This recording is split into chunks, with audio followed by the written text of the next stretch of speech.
박 PD의 PF 부실로 망하기 직전에 워크아웃이 결정된 태영건설.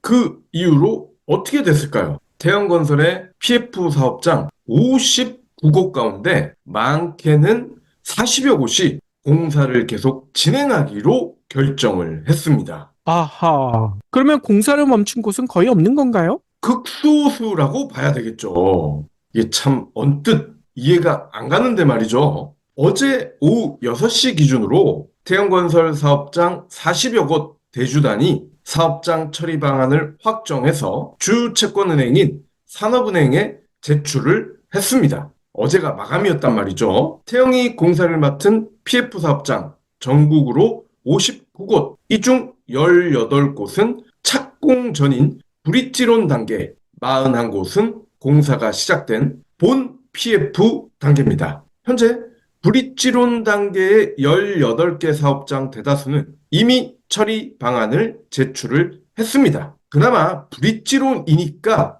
처리가 쉬웠겠죠. 이 중 공사를 중단하고 사업 부지를 경매, 공매에 붙이기로 결정한 곳은 한두 곳에 불과한 것으로 알려졌습니다. 다만 아직 사업장 처리 방안을 확정하지 않은 미착공 사업장도 있어서 최종 공사 중단 사업장 수는 늘어날 수도 있습니다. 산업은행은 이달 말까지 대다수 사업장이 제출을 완료할 것으로 보고 있는데, 이것도 사실은 어제까지 다 했었어야 되는 건데 이렇게 꾸역꾸역 밀리고 있는 거예요. 그렇군요. 아무튼 공사를 계속한다. 이렇게 결정한 배경에는 어떤 게 있을까요? 네. 대주단도 그동안 꿔준 돈이 있는데 이거 다 날려버리면 우리가 손해 아니냐, 이런 생각을 한 거죠. 그러니까 일단 공사를 계속해서 아파트를 다 지어서 이거를 분양을 해야 우리도 돈을 벌 수 있다, 이런 계산을 한 겁니다.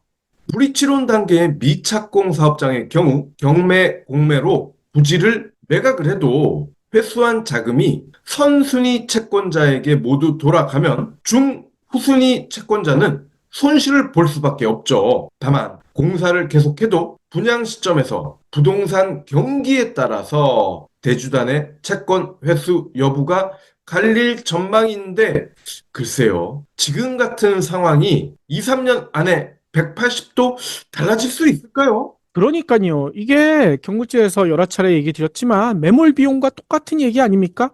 지금 손을 터느냐, 더 이 피해를 키워서 터느냐. 나중에 매몰 비용만 더 커지지 않을까라는 두려움도 생기는 것 같아요. 맞습니다. 대주단은 공사 진행도나 사업성을 따져서 태형의 공사를 계속 맡기거나 아니면 이참에 선수를 바꾸거나 사업을 중단하고 땅을 경매, 공매에 붙이거나 선택을 할 수는 있습니다. 태형의 최대 PF 사업장인 마곡 CP4 사업장의 경우 본 PF 단계고 공사 끝물이어서 신한은행을 포함한 대주단이 3,700억을 추가로 지원해서 공사를 마무리하기로 결정했고, 이 계획을 산은에 제출을 했습니다. 다만 추가된 자금의 금리 수준을 놓고 여전히 협상을 진행 중이라고 하네요. 김포 걸포 사지구, 그리고 김포의 테크노밸리 도시첨단산업단지, 오산 세교, 이들 지역의 미착공 사업장 최소 세 곳은 시공사를 바꾸기로 했다고 합니다. 그렇군요. 아니, 이거 자칫 밑 빠진 독에 물 붓기. 이런 꼴이 되지 않을까라는 생각까지 드는데요. 그렇죠. 59곳 중에 40개가 넘는 곳이 시한부 삶을 이어가고 있는 셈인데, 과연 이 중에 완공 단계에 이르는 곳이 얼마나 될까요? 완공이 된다 한들 이익을 남기고 최종 분양을 할 수 있을까요?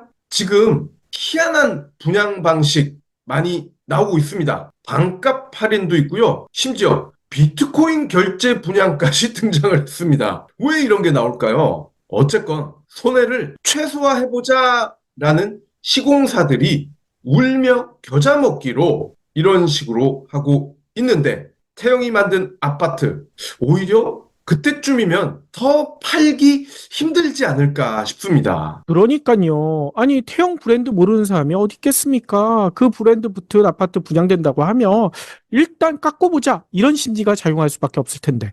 이 분양 되더라도 상당히 손해가 커지지 않을까? 이런 생각이 들 수밖에 없죠. 그렇죠. 그리고 워크아웃 진행 중인 기업에서 뭔가를 만든다. 그러면 찝찝하기도 하고요. 또 부실공사 가능성도 GS만큼이나 있지 않을까요?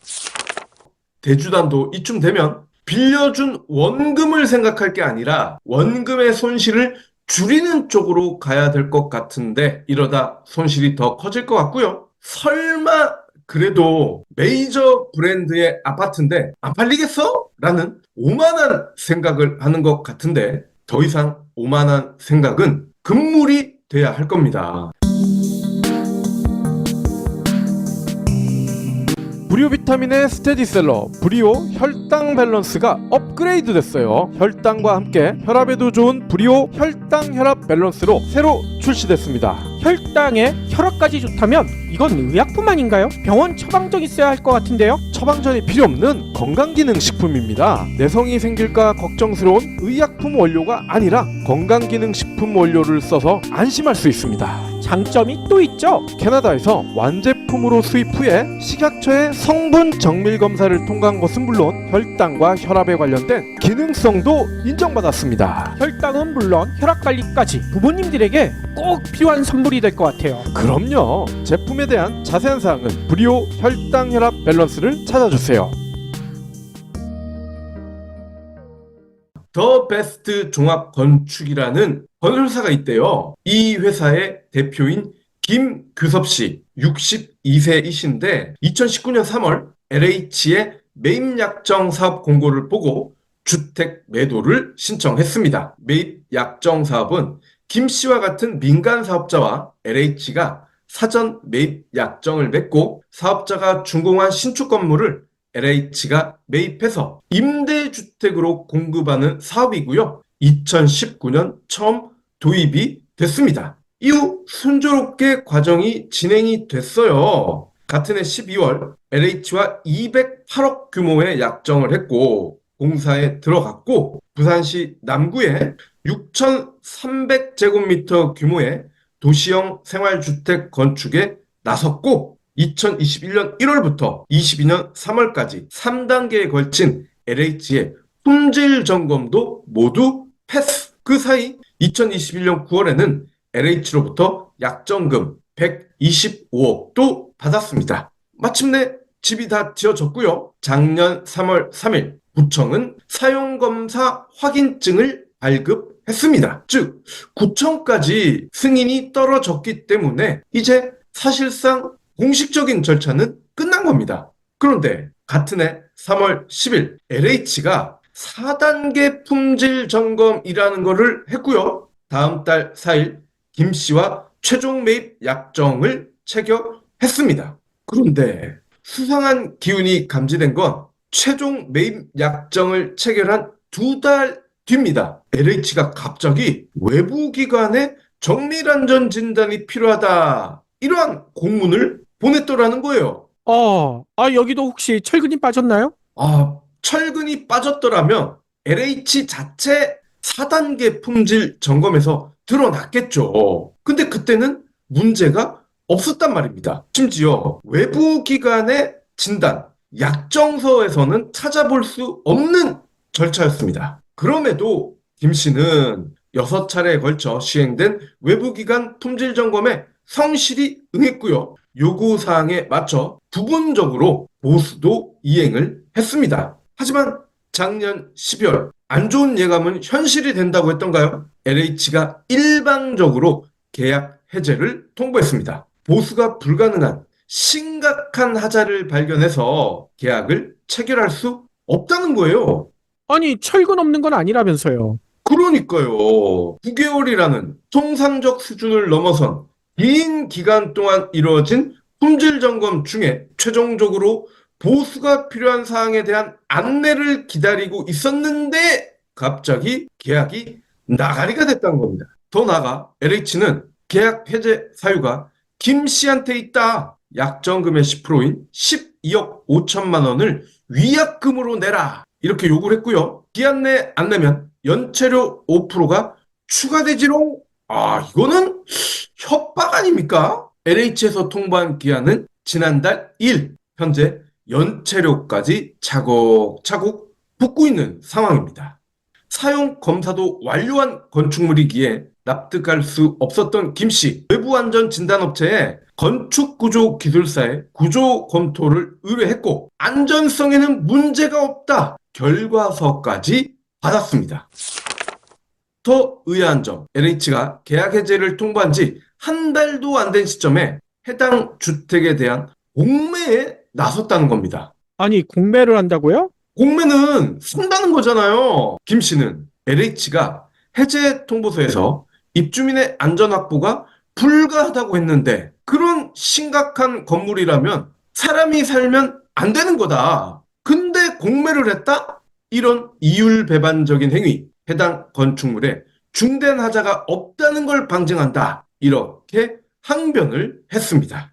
김 씨는 LH에서 이처럼 일방적으로 계약을 해제한 건 약정 위반이라고 강조했고요. 약정서에는 해당 건축물에 대해 사용검사 확인을 받은 뒤 등기를 마치면 60일 이내에 최종 매매 계약을 체결하고 매매 대금의 90%를 주도록 돼 있다는 겁니다. 즉 LH가 지금까지 했던 매매 계약 체결과 4단계 품질 점검 통과 여부는 최종 매매 계약과는 아무런 상관이 없다는 겁니다. 그러니까 하자가 있는 거랑 최종 매매 계약을 하는 거랑은 별개라는 거죠. 더욱이 김 씨를 더 환장하게 만드는 건 LH가 계약 해제 근거로 삼은 정밀안전점검 결과 보고서, 이 보고서를 공개하지 않고 있다는 겁니다. 외부 기관이 보고서를 만들었고 그걸 근거로 매매 계약을 파토를 냈으면 보고서를 보여줘야 될 거 아닙니까? 근데 안 보여준다는 거예요. 이게 무슨 유치원 애들 장난하는 것도 아니고 말이죠. 그렇군요. 아니, 근데 LH가 이렇게 무리수를 둔 이유가 있을 것 같아요. 네. 전문가들의 이야기를 들어보면은 LH가 이따위 짓을 하는 이유를 짐작을 할 수가 있습니다. 전문가들은요, LH의 이 같은 행위, 집값 하락에 따라 무리하게 매입을 거부했을 가능성이 크다라고 지적을 합니다. 좀 더 쉽게 설명을 드리면 요즘은 아파트를 분양받은 개인도 가벼운 하자로 꼬투리를 잡아서 계약 취소를 요구하는 경우가 많다고 합니다. 10억에 샀는데 시세가 8억으로 떨어지면 2억을 손해보는 거잖아요. 손해보기 싫으니까 계약 자체를 없애려고 취소를 요구한다는 겁니다. 아하.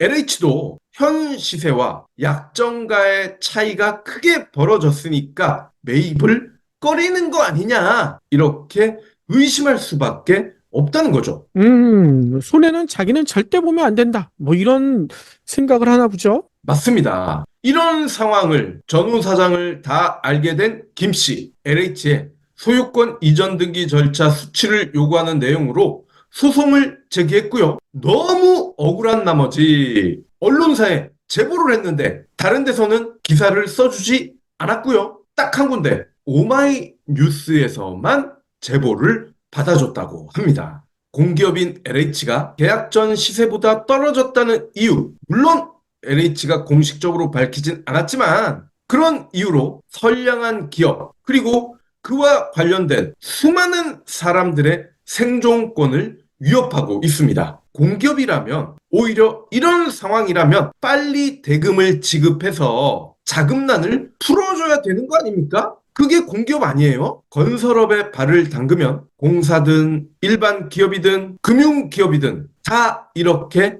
악랄해지는 모양입니다. 그러니까요. 아니, 대통령이 스스로 자기가 영업사원 1호다. 돈만 보고 가겠다. 이렇게 얘기하니까 공기업들도 이렇게 돈만 밝히는 것 같아요. 경불진 완주해주셔서 감사합니다. 하트 투척, 댓글 남기기, 링크 공유, 계좌 후원 등 경불진 두 PD에게 힘을 보태주세요. 더 좋은 내용으로 보답하겠습니다.